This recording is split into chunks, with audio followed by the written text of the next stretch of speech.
Guys, Mark Astetti is absolutely the best of the best. In my background in corporate America, I have either been a student of or hired some of the best trainers in America. I've been a part of Brian Tracy trainings, Jim Rohn trainings, Zig Ziglar, Tom Hopkins, Tony Robbins. These guys are all amazing, but Mark Astetti brings a unique ingredient that none of them offer. He is absolutely at the top of the industry and at the top of his game right now, and if you can get around him and get in front of him, I would absolutely do it.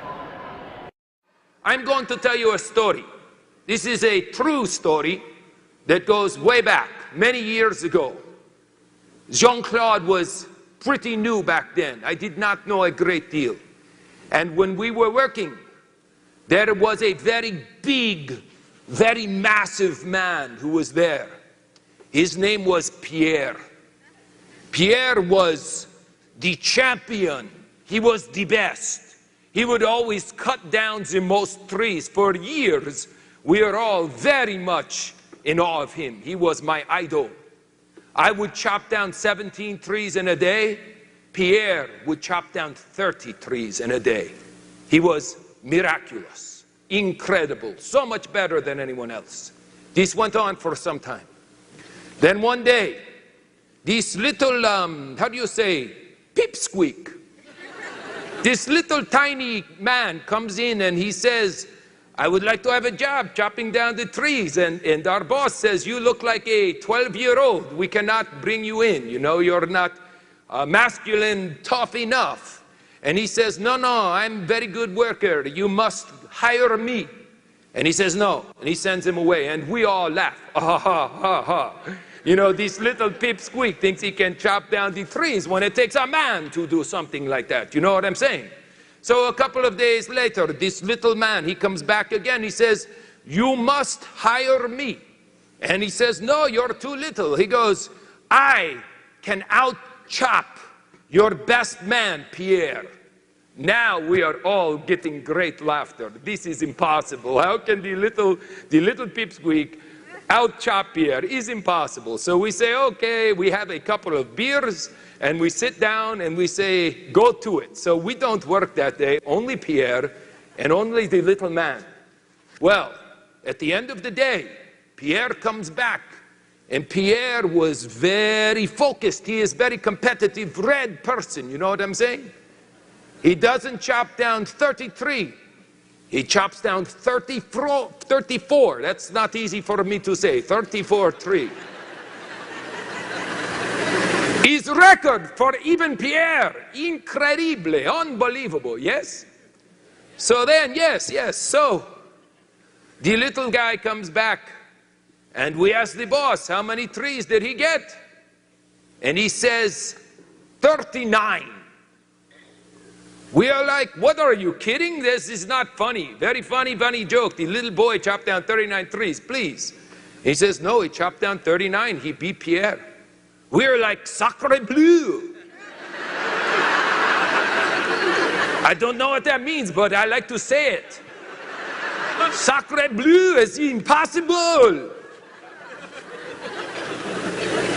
So, the next day, of course, they hired him. Yes, you know, he out-chopped our best man. And the next day, we come to work again. This time, Pierre is very buffed up and he is ready to go. He goes out and chops down 43.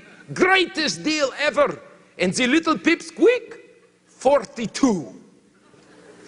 Amazing, unbelievable. No one can believe this. So the next day, Pierre decides he's going to, how do you say, cheat. So instead of getting there at the normal time, Pierre comes in an hour early and starts chopping. And at the end of the day, with maximum effort, he gets 44 trees.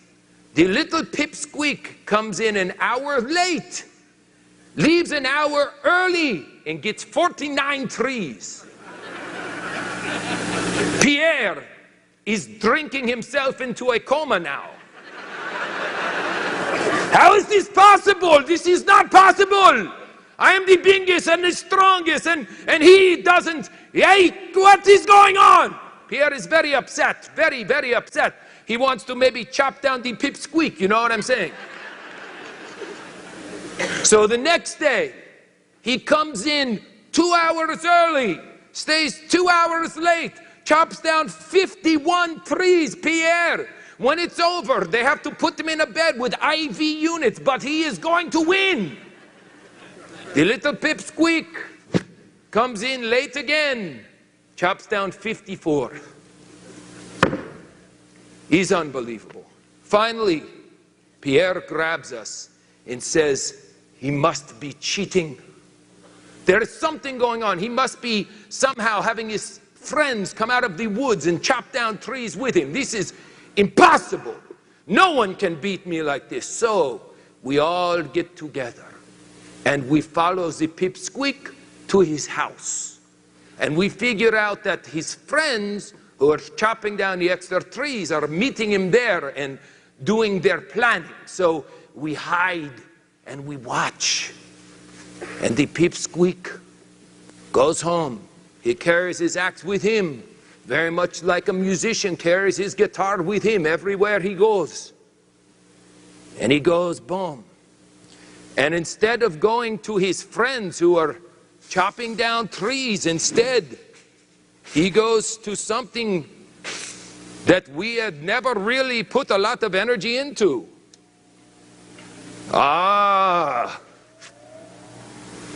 And the little pipsqueak sits there for several long moments, close to an hour, and he puts a very, very, very sharp edge on his axe. Isn't that simple?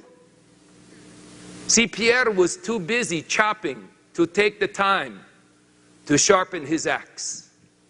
Many of you are too busy making phone calls to take the time to sharpen your axe. I can't take 3 days off to go to this training because I have to keep chopping.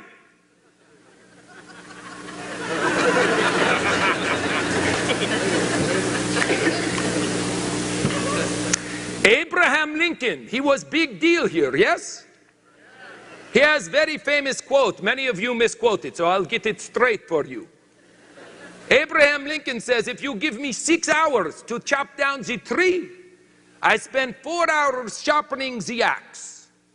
6 hours to chop, I spend 4 hours doing the sharpening. Most of you spend 6 hours doing the chopping. No. You must sharpen your axe. Now, we are putting together these programs on a regular basis for you. We have the trainings, the regionals, we have the national events. I just want you to remember, the next time you are chopping and chopping and chopping and chopping, and other people are beating you and you think it's unfair, remember, they are the ones sharpening their axe. And it's legal for you to go and sharpen your axe too. Is this a good lesson to learn?